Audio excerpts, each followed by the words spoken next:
E eu vou chamar então agora o Zequinha Sarney, que coordena a Frente Parlamentar Ambientalista, para mandar o recado também 10 minutos e a gente continua o nosso trabalho aqui. Vamos lá, Zequinha. Obrigado. Boa noite já, vocês todos aí.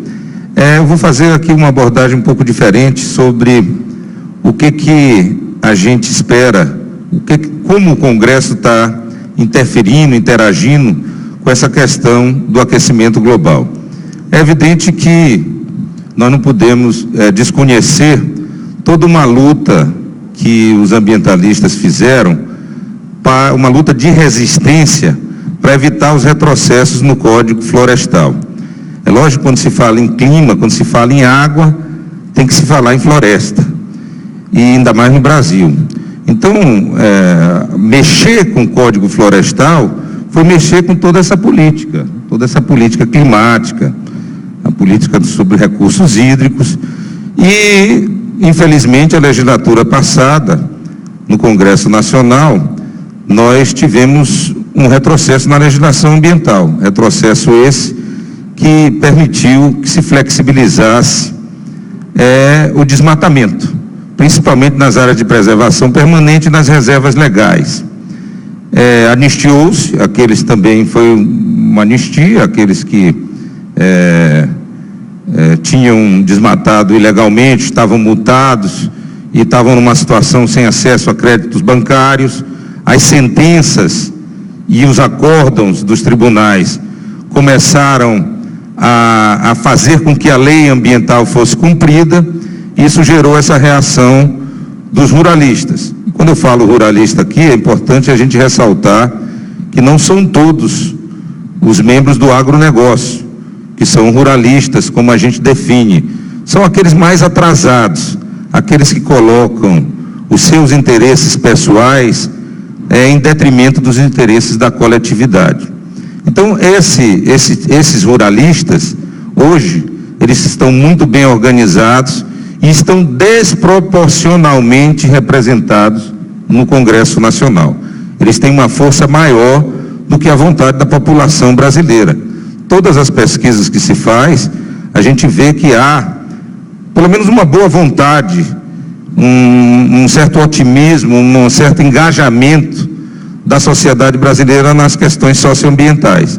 Embora, é importante a gente aproveitar esse espaço para dizer que nos movimentos, grandes movimentos de massa ultimamente, os últimos, mesmo os de julho do ano passado, eles falaram muito pouco de meio ambiente, menos ainda dos índios, que eu também acho importante que a gente não negligencie a questão indígena quando se discute também aquecimento global, além do respeito a esses povos originários, além da necessidade de preservar sua herança cultural, sua diversidade.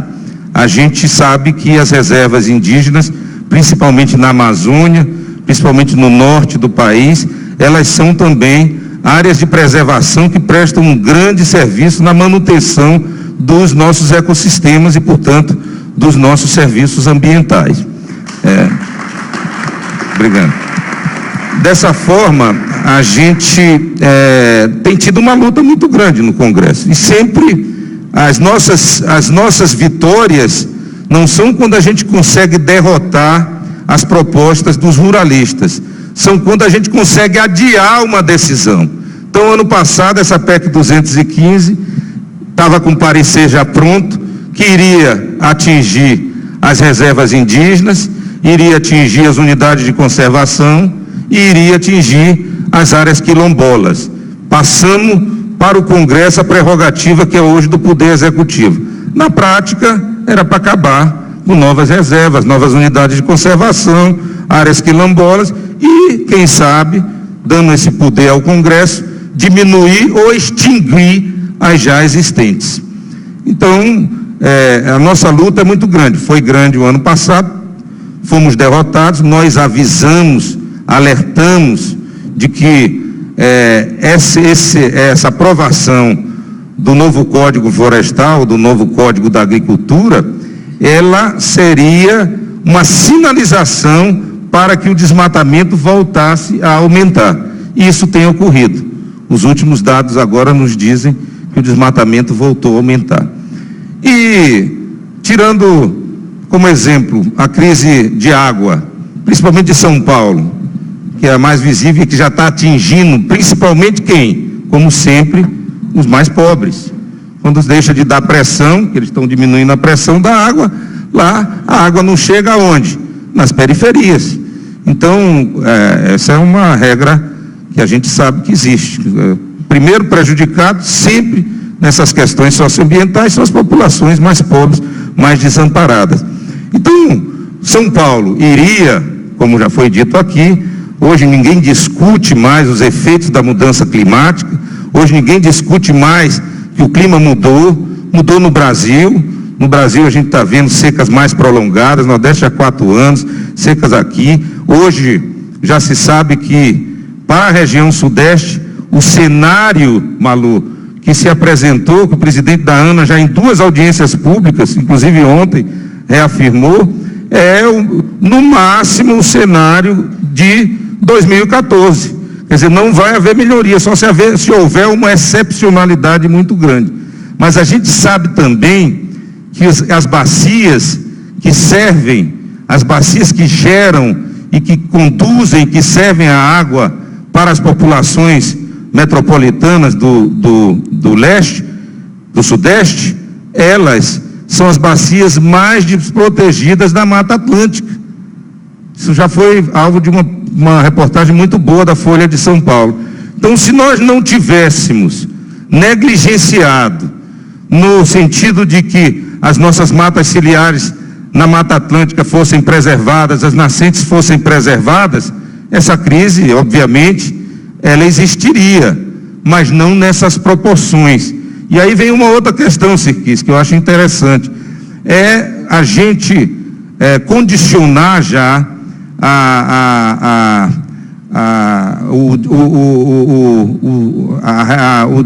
volta, não é, das matas ciliares e da proteção das nossas nascentes como uma medida de adaptação às mudanças climáticas, porque ela deixa de ser captar, quando você bota a árvore começa a crescer, ela começa a captar, mas além disso, ela passa a ser uma medida de adaptação, porque ela protege o curso d'água, ela vai fazer com que a gente possa dispor com melhor qualidade, mesmo havendo a crise climática. E o outro, já para concluir, mas quero, antes de concluir, bem rapidamente falar sobre o que está acontecendo, sobre o que a gente está pensando sobre a COP21. Mas a outra questão também é a questão da falta de visão dos governantes que relaxaram, digamos assim, nesse sentido, no sentido de precaução. Então há realmente um risco muito sério de nós termos uma crise com um estado mais populoso, com a região mais populosa e mais desenvolvida, que vai afetar de sobremaneira. Por outro lado, eu acho que o Sirquis vai se aprofundar nisso, e é por isso que eu me bandeei para esse lado, Sirquis, porque você, inclusive, técnica e cientificamente, é muito mais competente do que eu, conhece muito mais o assunto do que eu, portanto, fica para você essa parte, mas nós queremos saber a posição do governo brasileiro, qual a meta que o governo brasileiro vai adotar, como é que ele vai em relação a se portar em relação às responsabilidades comuns, porém diferenciadas, como é que ele vai se portar em relação a propostas absurdas, como tem de per capita medir a emissão de gases do efeito estufa, que faria da China aí, daria um crédito para a China continuar aí.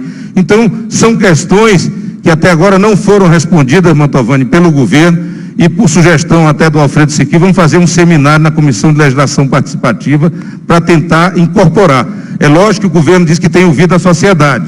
Inclusive, eu tive acesso àquele documento do governo, mas só pela leitura do próprio documento a gente vê que essa participação da sociedade foi uma participação pro forma. Então, dessa maneira, queria dizer que o Congresso é conservador, mas dentro do Congresso existe um número de deputados, deputadas e senadores pequeno, mas que está em consonância com as preocupações da sociedade. E desse grupo surgiu a frente parlamentar, que é muito mais ampla do que o grupo, porque também tensiona criar uma massa crítica apropriada para nós avançarmos, e nós estamos inteiramente integrados à sociedade civil. Quero aproveitar, inclusive, para agradecer a SOS Mata Atlântica, a nossa parceria, e é uma frente realmente que tem a sociedade civil concomitante com os parlamentares como o principal fator de discussão e de crescimento. Muito obrigado a vocês. Bacana, show.